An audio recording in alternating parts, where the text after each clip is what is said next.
Have you ever waken up in the morning not knowing what you're going to teach? Have you ever been on your way to work wondering how you can work smarter and not harder? How you can make lessons more engaging, more entertaining, not wearing a seatbelt? If you've had these type of questions, then you've come to the right training. Hi, my name is James Davidian. I want to thank you guys for joining our Edpuzzle Techfest. As we get into Edpuzzle, pretty much one of the basic features is that you take a video, you embed questions, the students answer the questions, and hopefully the Edpuzzle program will grade the questions for you so you don't have to do any work. And we're going to show you how to do that later. However, if it's a question regarding, let's say, what did you eat for breakfast today? Right now, please answer that question in the Edpuzzle question box. The very first step is asking ourselves, how can I get an Edpuzzle video that has questions and assign it to my students? And hopefully those questions self-grade. So that's our goal for today. The first answer is just go find an Edpuzzle that already exists, that already has questions, and use it. So we'll go over here to Edpuzzle. And we could just type in, let's type in AP language. And I can find existing Edpuzzles on different topics. Step 2 is just find any YouTube video and paste it into Edpuzzle. So let's say I watch this video about memory. All right, I'm going to take the URL, copy it, and I'm going to paste it up here at the top. If you want to paste it, hold Control and press V. Now, this is giving me the options of adding in my own questions.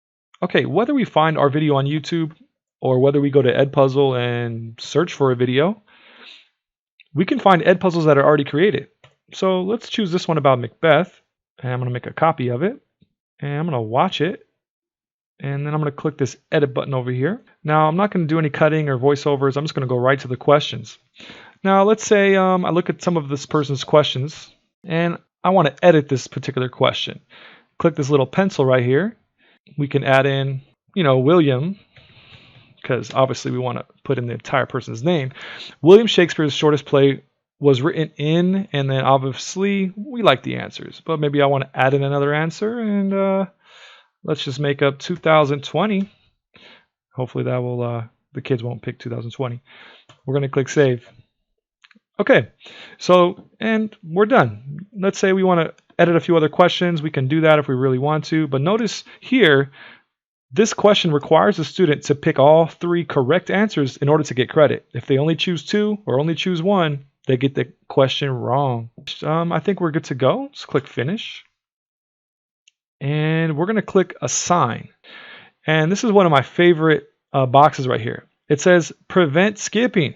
If you want your student to really listen and really watch a particular video, you click prevent skipping, and they have to watch every second. We're going to leave it on. You can turn on CCs as well. And we could post it to Google Classroom automatically so that whatever I assign in Edpuzzle, it will go and give them a notification in their Google Classroom. Also, whatever scores they receive here on this Edpuzzle, the scores will go right into Google Classroom. Also, if you want to share the assignment, there's 2 ways. You can click share, and you can share this assignment with your colleagues. Hey, we like that. Also, if we go back to, let's say, our content, and I want to share this particular assignment, sometimes it's hard to find that button, but just click assign, and then right here where it says public links, you can just share this with your colleagues as well with the public link button. All right? Now, step 3, let's say you have a presentation. Like right now, we are screen recording using Screencastify, Google's add-on extension. We're screen recording our Google presentation. Can you add the video to the Google slide? The answer is yes. Just press Insert, Video, paste that link, Control V, find the video, and you can put the video right into your PowerPoint presentation. All right, in Screencastify, if you guys look, when you click Screencastify, it gives you the option to pause your video presentation. So if you need to queue up a video, find your bearings in your presentation, you can always hit the pause button like this. Okay, we're back. All right, so now that we're done recording all these different videos, different clips, now you got to turn that into a YouTube video. And so when you're done screen recording, you have to press stop. Now, your students will not be able to answer questions in Edpuzzle unless your video is published to YouTube. So take your Screencastify, publish it to YouTube, and please make sure it's public. Make sure it's sent to your particular school YouTube channel. So once you publish it to YouTube, which I already did, you'll be able to open it up. You'll be able to copy the URL address and just go to Edpuzzle and paste it right into Edpuzzle.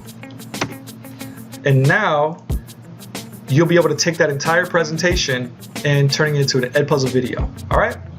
Hopefully that helps you guys. If you have any more questions, contact me. We'll see you guys soon.